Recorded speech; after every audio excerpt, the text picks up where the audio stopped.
Lugupeetud eesistuja, lugupeetud kolleegid, vähesed ajakirjanikud, külalised, kes on jäänud rõdule.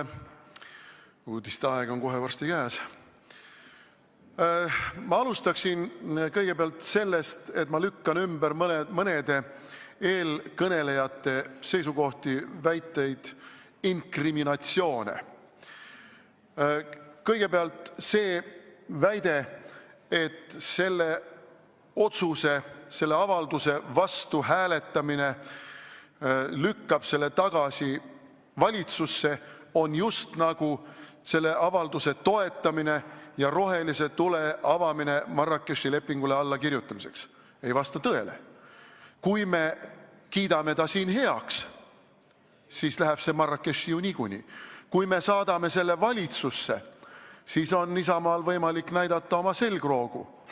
Ja kui valitsus läheb selle peale lõhki, siis läheb lõhki. Siis tuleb valitsus, kes on üksmeelselt kas poolt või üksmeelselt vastu.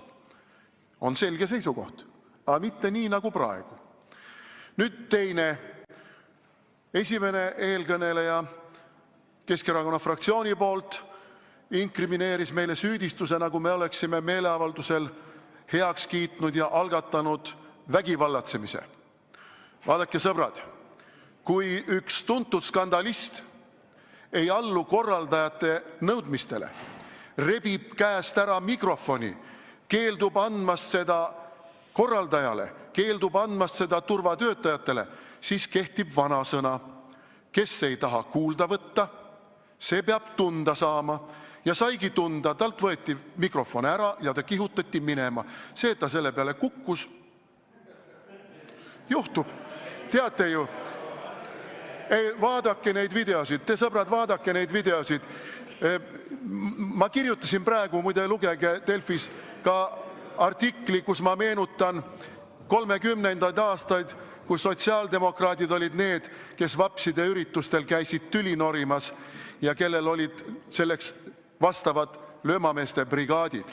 Kas nüüd on siis sama lugu ja kas nüüd lõpeb siis samuti sellega, et ühel hetkel tuleb vaikiv ajastu, sellepärast et see võim, kes praegu on, kardab oma tuleviku pärast. See asi on palju teravam, kui te siin, sõbrad, ette kujutate.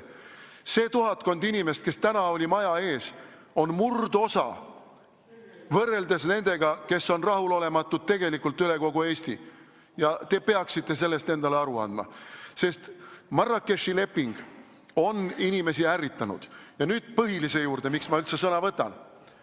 Põhiline on see, et meile on täna valetatud siin Riigikogu saalis nii palju, et kui valedest õhk mustaks läheks, siis me oleksime kott pimedas praegu.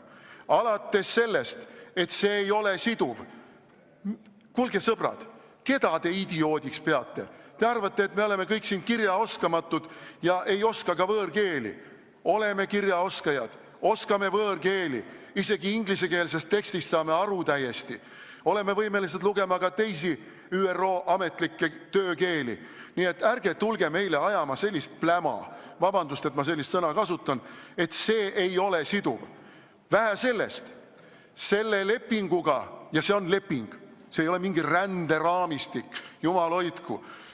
Sotside juhitud välisministeerium on mingisuguse, ma ei tea, 5. klassi õpilase tasemel tõlke teinud ja eufemismidega kostitades valetab avalikkusele. Selle lepinguga kaasneb ka sisuliselt ju juhis, rakendusakt, mis sedastab selgelt sedastab. Aastaks 2030 peavad liituvad riigid olema rändepaktis kirja pandu ellu viinud. Kui te soovite seda näha, siis tehke lahti paari päeva tagused Uued Uudised, meie erakonna uudisteportaal, ja lugege seal mustvalgel lugege, me oleme võtnud selle ÜRO vastavatest dokumentidest, lugege. Ja kui te seda ei usu, siis võtke see uuesti lahti ka ÜRO ametlikest dokumentidest. Nii, nüüd paktist endast.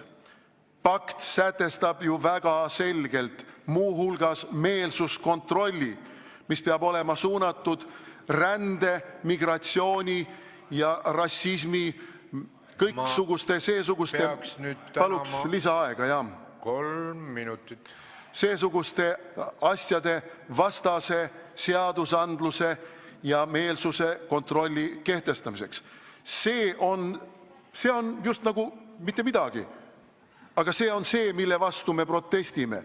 Me protestime selle vastu, et keegi püüab kedagi suu korvistada. Kas te saate inimesed aru siin minu vasakul käel, et maailmas on natuke üle miljoni eestlase ja 7,5 miljardit inimest? Aafrikas on juba üle miljardi inimese. Mis te arvate, et meie siin suudame kõik need hädas olijad ära majutada, ära paigutada? Ei suuda. Ja ei peagi suutma, sest et meil on endal hädasid siin oi kui palju. Meil on puuetega inimesi, meil on vaeseid, meil on üksikemasid, meil on mida kõike. Meie inimesed on ära läinud vorstiviilu Soomes Kalevipoegadena teenima. Me tahaksime, et need inimesed tuleksid meile, meie tööjõupõuda leevendama, aga mitte need kõrgelt haritud IT-spetsialistid kusagilt Aafrika džunglist. Neid inimesi massiliselt meile siia vaja ei ole. Nüüd, kes räägib hirmutamisest? Aga hirmutamisest räägivad kõik need, kes tahavad seda pakti läbi suruda.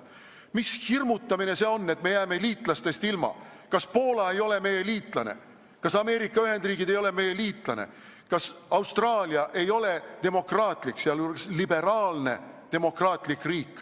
On küll. Miks te valetate jälle? Miks te petate ja hirmutate inimesi? Need riigid on meie liitlased ja ei kao mitte kusagile. Täpselt niisamuti, nagu ei kao meie liitlaste hulgast ka Saksamaa või Prantsusmaa, kui me ütleme sellele paktile ei. See on hirmutamine. Täpselt samuti nagu need jutud. Aga kus need pagulased on? 2015. aastast alates EKRE hirmutab inimesi pagulastega, aga neid ei ole ju. On, sõbrad, 10 000 ukrainlased, kes on Eestisse tulnud, on ka pagulased.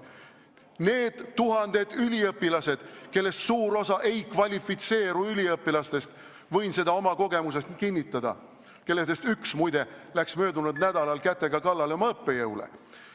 Ka need on pagulased, ka need on immigrandid, ka need on need inimesed, keda meil tegelikult ei ole siia vaja, kes koormavad meie sotsiaalhoolekandesüsteemi ja kes tekitavad probleeme. Nii et, sõbrad, kõigepealt lõpetage oma tülgastav, oma valelik, vasakliberaalne propaganda ja siis räägime avatud, tasakaalustatud diskussioonist, mida te nende valedega tegelikult kogu aeg maha surute, teise kanalisse lükkate ja nagu täna provokatsioonist näeme, fookust sellelt teemalt ära nihutada püüate. Aitäh!